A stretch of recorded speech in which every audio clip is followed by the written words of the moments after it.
नमस्कार फ्रेंड्स, मैं वंदना। आज मैं आपके लिए लेकर आई हूँ बड़ी ही अच्छी कहानी जिसका नाम है एकलव्य की गुरु भक्ति। उससे पहले फ्रेंड्स, अगर आप मेरे चैनल को सब्सक्राइब नहीं किए हैं तो प्लीज़ सब्सक्राइब ज़रूर करें और लाइक और शेयर भी करें और कमेंट में भी बताएं कि आपको मेरी कहानी कैसी लगी। तो चलिए फ्रेंड्स, कहानी की तरफ चलते हैं। एकलव्य आचार्य द्रोण राजकुमारों को धनुर्विद्या की विधिवत शिक्षा प्रदान करने लगे। उन राजकुमारों में अर्जुन एक अत्यंत प्रतिभावान तथा गुरु भक्त होने के कारण वे द्रोणाचार्य के प्रिय शिष्य थे।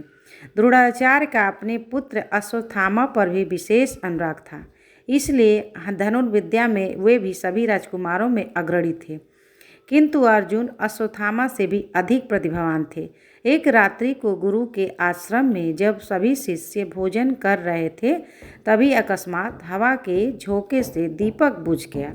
अर्जुन अंधकार हो जाने पर अर्जुन ने देखा कि भोजन के कौर को हाथ मुंह तक ले जाता है। इस घटना से उन्हें यह समझ में आया कि निशाना लगाने के लिए प्रकाश से अधिक अभ्यास की आवश्यकता है और वे रात्रि के अंधकार में निशाना लगाने का अभ्यास करना आरंभ कर दिया। गुरु द्रोण उनके इस प्रकार के अभ्यास से अत्यंत प्रसन्न हुए और उन्होंने अर्जुन को धनुर्विद्या के साथ गदा, तोमर, तलवार आदि शस्त्रों के प्रयोग में भी निपुण कर दिया।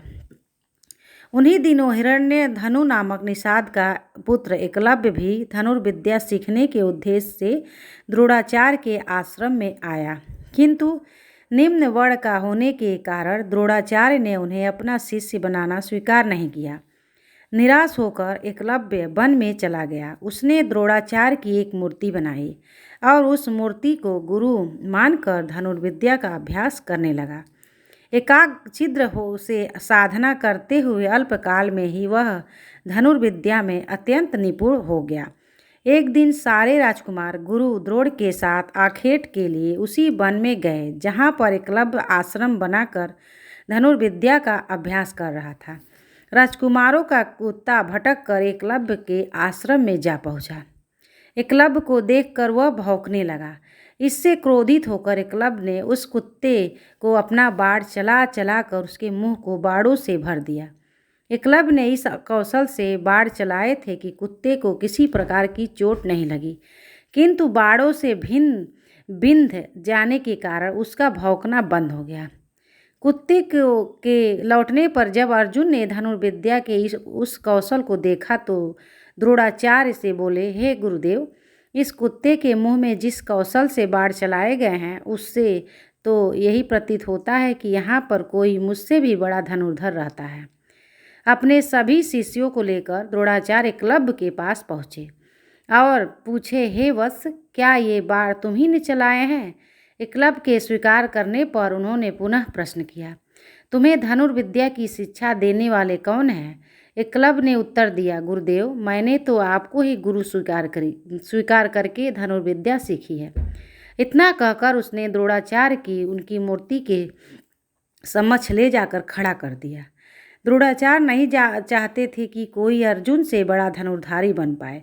वे एकलव्य से बोले, यदि मैं तुम्हारा गुरु हूँ तो तुम्हें मुझको गुरु दक्षिणा देनी होगी। एकलव्य बोला, गुरुदेव, गुरु दक्षिणा के रूप में आप जो भी मांगेंगे मैं देने के लिए तैयार हूँ। इस पर द्रोणाचार्य ने एकलव्य से गुरु दक्षिणा के रूप में उसके दाहिने हाथ की अंगूठे की मांग की। एकलव्य ने सहर्ष अपना अंगूठा दे दिया। इस प्रकार एकलव्य अपने हाथ से धनुष चलाने में असमर्थ हो गया तो अपने पैरों से धनुष चलाने का अभ्यास करना आरंभ कर दिया।